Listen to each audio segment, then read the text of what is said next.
The relationship between childhood adversity and mental health.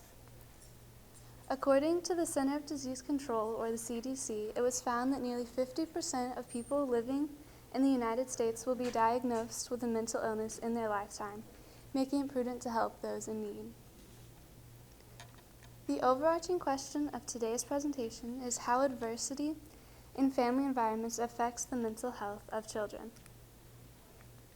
My perspectives or arguments for this research project was mental health services and the actions and strategies they have already implemented, the effects of childhood adversity, and the environments that were observed to have the majority of adversity.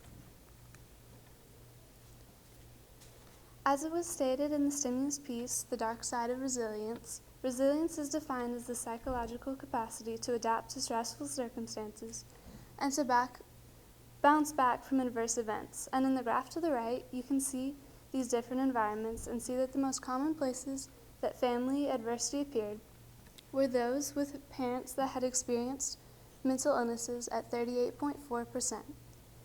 The second most common occurrence of mental illness was from adversity of bullying at 36.6%, and the third was divorce or separation at 25%.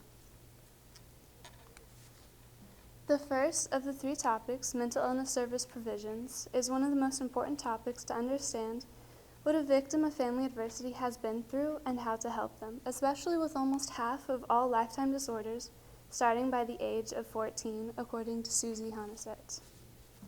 From the World Health Organization, or WHO, their Alma Ata Declaration has already been outlined to improve primary care and availability of mental health assistance for adolescents, which would make it possible to distribute health services equitably across populations.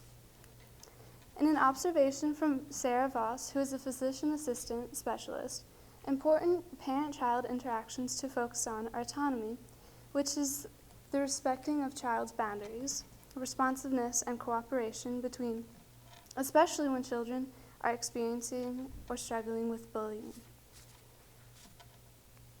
The second topic is the effects of childhood adversity that take on mental health and lead to a number of mental illnesses, short and long term, such as autism, attention deficit hyperactivity disorder, ADHD, or bipolar disorder, depression, and schizophrenia. These adversities can also lead to substance abuse, sexually transmitted diseases, and academic failure, as seen in the graph to the left.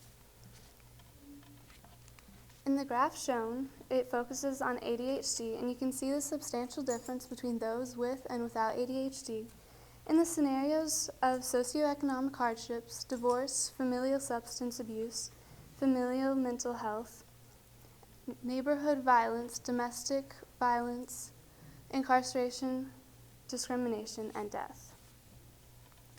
In Migrant Mother, a photograph taken by Dorothy Lang, it ties both effects and environmental adversity together. The image shows family adversity as a single mother trying to protect her children from the chaos of the Great Depression, hunger, and financial hardships. And now, moving further into environments of adversity, we cover the conditions or situations that cause these afflictions.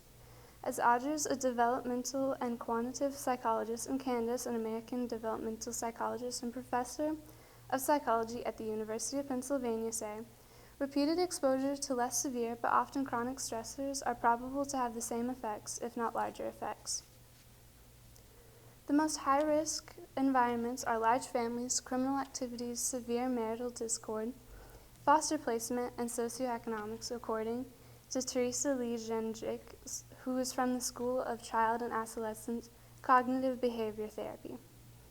These inauspicious situations lead to mental struggles mentioned before, like ADHD, depression, and anxiety, but the experience can also lead to a phenomenon called the false hope syndrome, or too much resilience, according to Harvard Business Review.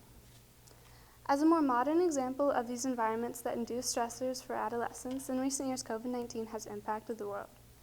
Weijie Gong, who has a PhD from the University of Hong Kong, did interviews over the phone with adolescents about their ability to cope with adversities, and it was said that they all had increased anxiety, stress, and depression during the pandemic.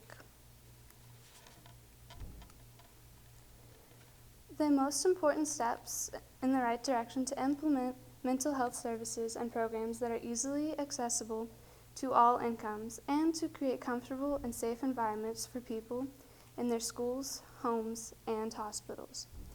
It was announced by President Biden and Vice President Harris nearly a year ago that $35 million have been put aside to help strengthen and support mental health services for children and young adults. If this proposal is finalized, it would be a huge step in the right direction.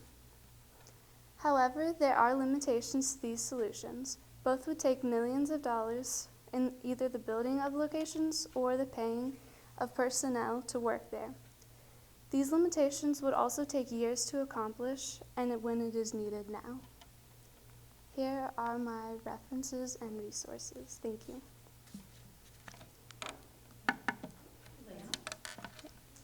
What information did you need that you weren't able to find or locate? Some information that I needed were more of like the hidden environments that people don't know about as much, but are still just as important to cover to help those that are experiencing the adversity. What do you think about your findings? What are the implications on the community of what you have found? So I realized as I researched that these are very common but not really noticed, and it could be happening to anyone, and it made me more aware, and it could make the whole community more aware that these adversities happen to anyone.